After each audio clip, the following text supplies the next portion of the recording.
जब हम CS executive में कंपनी लॉ सब्जेक्ट की पढ़ाई करते हैं तो हम देखते हैं कि बड़ा सिंपल सा एक्ट है।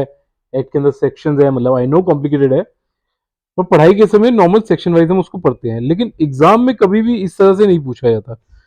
जब एग्जाम देने जाते हैं तो हम देखते हैं कि उन्होंने क्या किया है कि कोई भी डायरेक्ट नहीं पूछा कि इस सेक्शन में क्या लिखा हुआ है या इससे रिलेटेड क्या प्रोविजंस है। वो हमेशा ये पूछते हैं कि ये की प्रॉब्लम है, अब बताओ इस पे क्या क्या प्रोविजन लगेंगे और इसका क्या सॉल्यूशन होगा। इसीलिए पेपर को पढ़ना, यानी जो क्वेश्चन पेपर है लास्ट ईयर पूछे गए और उसके आंसर्स को प्रिपेयर करना बहुत जरूरी है। इससे हमें टेक्निक ऑफ आंसरिंग समझ आता है। इस सीरीज के थ्रू हम जून 2022 में पूछे गए कंपनी लॉ के पेपर को डिकोड करने वाले हैं, सारे आंसर्स डिस्कस करने वाले हैं। ये सीरीज 6 पार्ट्स की होंगी, यानी कि हर क्वेश्चन के लिए हमने एक पार्ट रखा हुआ है। तो चलिए आज पढ़ते हैं क्वेश्चन नंबर 1 जो इस बार जून 2022 में कंपनी लॉ में पूछा गया था। तो जैसा आप देखते हैं कि पहला क्वेश्चन है कमेंट ऑन द फॉलोइंग। यहाँ पे 4 लाइनें पूछी गई हैं, उन चारों लाइनों के ऊपर कमेंट करना है कि इसके बारे में आपका क्या विचार है, क्या इससे रिलेटेड कोई प्रोविजन है या नहीं है। हर क्वेश्चन, हर जो ये जो पार्ट है ये 5 नंबर का है, यानी कि 20 नंबर का भाई साहब ये क्वेश्चन है। इंपॉर्टेंट क्वेश्चन इसलिए है क्योंकि इसके अंदर कोई चॉइस नहीं है। जब हम आगे पढ़ेंगे तो हम देखेंगे कई बार 2 और 2A के अंदर चॉइस होती है, इसमें कोई चॉइस नहीं है, 4 के 4 अपने अटेम्प्ट करने हैं। सबसे पहला क्वेश्चन जो पूछा गया वो पूछा गया कि article association of company limited by guarantee, ये गारंटेड से लिमिटेड, गारंटी से लिमिटेड है जी ये वाली company, provide that entire income of the company shall be applied toward the promotion of the objects of the company. जो company ने objects बनाए हैं अपने, सिर्फ उसकी प्रमोशन के लिए पैसा इकट्ठा होगा जो भी वो कमाएगी। अब प्राइमा फेसी में देख रहा हूं तो मैं सोच रहा हूँ यार ऐसी कोई कंपनी क्यों होगी ना यार, जिसमें किसी ने गारंटी दी है कि भाई कोई नुकसान होगा तो मैं भरूंगा और जो मुनाफा होगा वो मेरे को नहीं मिलेगा। वो क्या होगा, जो भी हमने अपने लिए ऑब्जेक्ट्स बनाए हैं उसके लिए यूज होगा। ठीक है जी, तो क्या ऐसी कंपनी हो सकती है, इसके ऊपर कमेंट करना है। तो ऑब्वियसली शायद मेरे को ऐसा लगे नहीं नहीं ऐसा ऐसा नहीं होगा, ऐसी कोई कंपनी नहीं है। लेकिन ऐसी कंपनी होती है, वो कौन सी होती है पहले हम नॉर्मल डिस्कस करें, उसके बाद हम आंसर टू आंसर देखेंगे। जो एनजीओ होते हैं, एनजीओ बनाया जी, जो भी पैसा आएगा वो क्या होगा, जो भी हमने एनजीओ का ऑब्जेक्ट बनाया है तो उसके अंदर हम यूज करेंगे। यानी कौन सी कंपनी होगी ये, जैसा कि हम सब जानते हैं सेक्शन 8 कंपनीज होती हैं जी, जो एनजीओ होती है यानी कि नॉन प्रॉफिट होती है, उन्हें प्रॉफिट से कोई लेना देना नहीं है। आइए देखते हैं कि इसका आंसर क्या सजेस्ट किया है इंस्टीट्यूट। तो हम देख रहे हैं company limited bye guarantees primary use for non profit purpose, जैसा अभी डिस्कस कर लिया है। एंड द प्रॉफिट्स आर री इन्वेस्टेड, जो भी प्रॉफिट हुआ उसको वापस उसी ऑब्जेक्ट को पाने में लगा दिया। से एजुकेशन हम डिस्ट्रीब्यूट करते हैं, से हम मेडिकल इमरजेंसीज में हेल्प करते हैं, या जो भी हमारा एनजीओ है। ठीक है, तो हम किन एक्टिविटीज में करें, non profit activities. Charitable, although companies whose article of association of such company usually provide that all the income of the company shall be applied solely towards the promotion of the object of the company and that no portion shall be paid or transferred directly or indirectly by the way of dividend, bonus or by way of profit to its member. Therefore, the statement is correct. ये सही कह रहा है, ऐसा हो सकता है। तो article of association of the company limited by company में provide that all income of the company shall be applied towards the object of the company. यहां पे एक चीज बहुत ही इंपॉर्टेंट है जो हम अक्सर इग्नोर कर देते हैं, यहां लिखा है मे प्रोवाइड, यानी कंपनी लिमिटेड बाय गारंटी जो है वो उसका नॉन प्रॉफिट ना भी हो तो मे प्रोवाइड जी, हो सकता है कि वो नॉन प्रॉफिट भी हो और हो सकता है वो प्रॉफिटेबल भी हो। ठीक है जी, तो पहला क्वेश्चन का ये जवाब हमें पता लग गया। दूसरा पूछा है कि 5 डिफरेंसेस बताओ डिवेंचर्स और लोन के बीच में। प्राइमा फेसी देखते हम समझ गए, डिवेंचर्स वो होता है जो लोन कंपनी ने लिया होता है, राइट, उसके बदले उन्होंने डिवेंचर्स इश्यू किए होते हैं। और लोन क्या होता है, लोन जो सबको मिल जाता है, मतलब जिसके भी सिविल स्कोर अच्छा हो मे बी। तो लोन क्या है, एक जनरल टर्म है। तो हमें ये बात बिल्कुल क्लियर है क्योंकि हम सब ऑलरेडी कंपनी लॉ पढ़ रहे हैं कि डिवेंचर्स भी एक तरह का लोन है जो हमने पब्लिक से लिया है। तो debenture mean a document, debenture क्या है, एक डॉक्यूमेंट है विच क्रिएट्स और एक्नॉलेज डेप्थ। तो एक तरह से ये डेप्थ नहीं है, ये डेप्थ को एक्नॉलेज करने वाला डॉक्यूमेंट है, उसको हम डिवेंचर कहते हैं। और लोन क्या है, लोन एक राइट है in the creditor to demand repayment, मैंने लोन दिया है मुझे वापस मिलना चाहिए पैसा। ठीक है जी, company can issue debenture as per Companies Act 2013। और लोन तो किसी को भी मिल सकता है, उसके अलग अलग बैंकिंग लॉज है, कई बार प्राइवेट प्लेसमेंट से भी मिलता है, कई बार प्राइवेटली भी हम किसी को दे देते हैं अपने फ्रेंड को, तो ये तो किसी को भी मिल सकता है, इसलिए कोई खास रूल्स एंड रेगुलेशंस नहीं है। Debenture can be classified as कौन कौन से हो सकते हैं जी? सिक्योर्ड हो सकता है, अनसिक्योर्ड हो सकता है, कन्वर्टिबल हो सकता है, नॉन कन्वर्टिबल हो सकता है, रिडीमेबल हो सकता है, परपिचुअल हो सकता है, यही चलता ही रहे।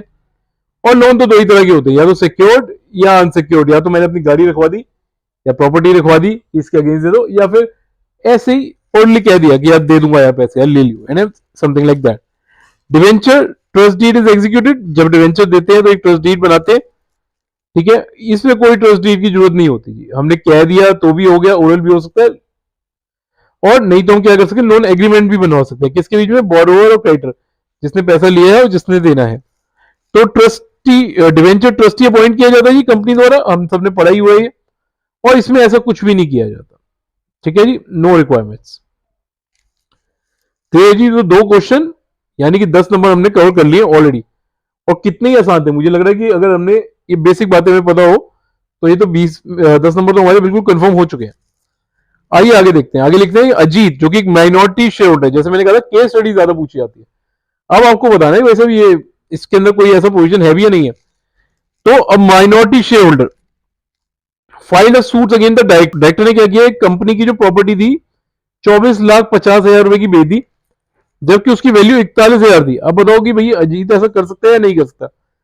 तो चलिए आंसर पढ़ने से पहले ही इस बात को थोड़ा सा समझ लेते हैं, कुछ चीजों को हम इवेल्युएट कर लेते हैं। मान लीजिए ये माइनॉरिटी शेयर होल्डर ना होता, ये मेजोरिटी होता, तो क्या मेरा आंसर डिफरेंट होता? यस और नो? नहीं होता।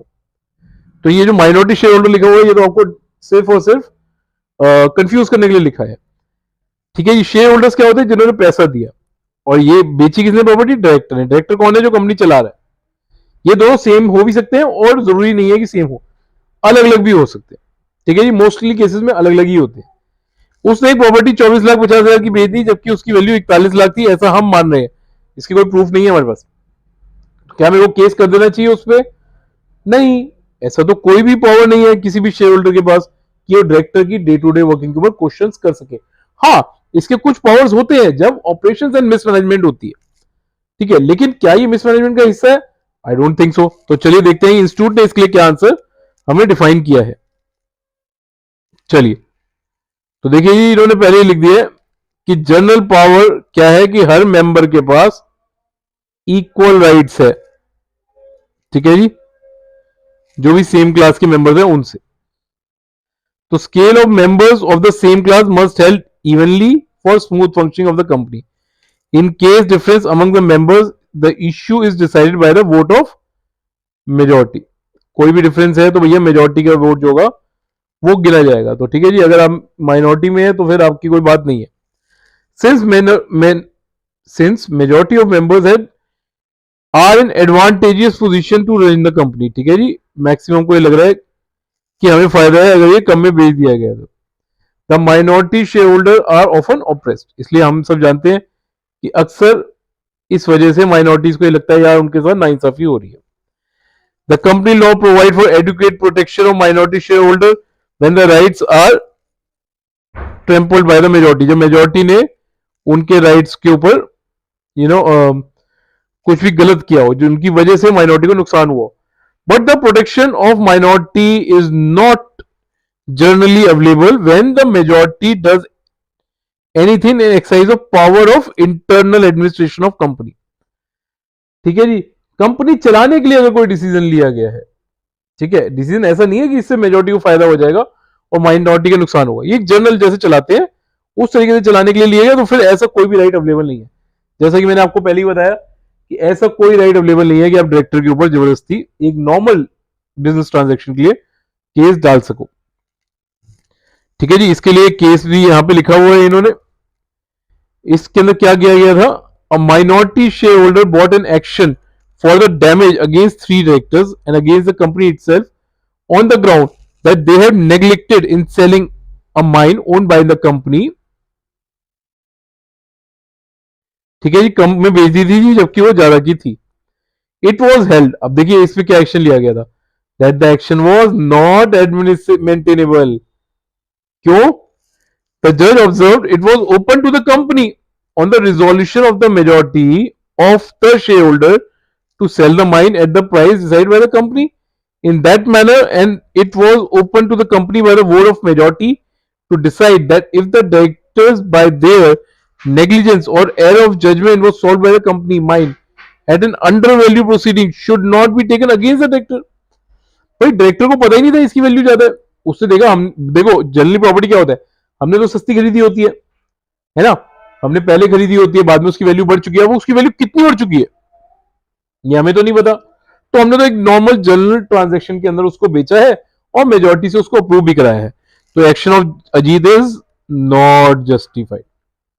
ठीक है जी, तो अगर वो माइनॉरिटी शेयर होल्डर नहीं भी होता, उसके पास काफी ज्यादा पावर्स भी होती, लेकिन उसके बावजूद अगर ये जो सेल प्रोसीड है ये मेजॉरिटी ऑफ शेयर होल्डर्स ने पास किया है, तो भी उसके पास कोई ऐसा राइट नहीं होता। आई होप मेरी बात आपको क्लियर हो गई है। चलिए फाइनल क्वेश्चन की तरफ चलते हैं। 20 में से 15 नंबर हम कवर कर चुके हैं और हम देख रहे हैं कि बहुत ही जनरल सा क्वेश्चन था, सिर्फ हमें लॉ की नॉलेज होनी चाहिए थी। भाई तो पोस्टल डिपार्टमेंट के अंदर एक स्ट्राइक हो गया जिस वजह से डिविडेंड वारंट नहीं पहुंचे। डिविडेंड वारंट क्या होता है? जो डिविडेंड हमें इशू किया जाता है उसके लिए जो एक रसीद होती है, या आप समझ लीजिए एक तरह से चेक है, वो चेक दिखा के आप डिविडेंड ले सकते हैं। तो ये वारंट हमारे पहुंचा नहीं, क्यों नहीं पहुंचा? पोस्टल डिपार्टमेंट में स्ट्राइक की वजह से। क्या ये वैलिड रीजन है कि हम कहें कि अच्छा नहीं पहुंचा तो कोई बात नहीं, इसके लिए कोई एक्शन ना लिया जाए कंपनी के अगेंस्ट? तो जैसे हम जानते हैं कि सेक्शन 127 के अंदर ये रीजन दी हुई है कि किस समय अगर हमारे पास डिविडेंड वारंट टाइम पे नहीं पहुंचता तो जस्टिफाइड है, उसके लिए कोई कंपनी को पेनलाइजेशन नहीं होती। तो आइए फटाफट पढ़ लेते हैं और फिर समझते हैं कि पोस्टल डिपार्टमेंट का कहां पे कोई अगर जिक्र है भी या नहीं। तो कब किन केसेस के अंदर हम कहते हैं कोई बात नहीं, ये कंपनी की एक जेन्युइन गलती है, इसके लिए कोई पेनल्टी नहीं है। कब? When where the dividend could not be paid. जैसे हमें पता है कि डिविडेंड एक बार डिक्लेयर हो गया तो पे करना ही पड़ता है भाई, ठीक है ना, it become the liability of the company. पर अगर because of any operation of law, ठीक है जी, यानी बीच में कोई कमी निकल आई, कोई ऑपरेशन ऑफ लॉ हो गया, से कंपनी लिक्विडेशन में चली गई, या से कोर्ट का कोई आदेश आ गया कंपनी को, ठीक है, उस वजह से वो डिविडेंड नहीं दे पाए, तो फिर जस्टिफाइड है, कोई बात। Where shareholder have given any direction to the company regarding the payment of the dividend and those direction cannot be complied। ठीक है, उससे कहा भाई मैं चाहता हूं कि मेरी पेमेंट ना आप उस बैंक में डाला करें, लेकिन सपोज वो बैंक भारत में है नहीं, कहीं बाहर है, उसके लिए अलग से लाइसेंस चाहिए जो कंपनी का नहीं है। तो ठीक है, अगर हमने बता दिया कि सर हम नहीं डाल पा रहे तो कोई बात नहीं बताया तो फिर प्रॉब्लम। ठीक है, क्यों नहीं डाल पा रहे? क्योंकि जो भी डायरेक्शन हमें मिली थी हम उसको कंप्लाई नहीं कर पा रहे। ठीक है, where there is a dispute regarding the right to receive the dividend. ठीक है, ये जॉइंट शेयर होल्डिंग है। कब होती है डिस्प्यूट जनरली? जब जॉइंट शेयर होल्डर्स है, और फिर आते हैं कि कोई ऐसी डायरेक्शन दी गई है जहां पे क्लियर नहीं हो पा रहा कि भैया किसको डिविडेंड देना है और किसको नहीं देना। ठीक है, डिविडेंड होल्डर जॉइंट है तो मिलेगा तो एक को ही ना, लेकिन दोनों को जॉइंट अकाउंट है ही नहीं, तो फिर ऐसा कोई डिस्प्यूट अगर उभर रहा है और उस वजह से हम लेट हुए तो जस्टिफाइड है। Where the dividend has been lawfully adjusted by the company against any sum due to it from the shareholder। हमने शेयर होल्डर से कुछ पैसे लेने थे जी। कब हमने पैसे लेने थे? से कॉल मनी लेने, यानी कि जो हमारा शेयर है वो फुली पेड नहीं है, फुली पेड नहीं है, तो उसके अगेंस्ट हमने कोई कॉल मनी लेना था जो नहीं आया, हमने डिविडेंड बांटा, हमने उसमें से काट लिया, तो ये जस्टिफाइड है, कोई बात नहीं।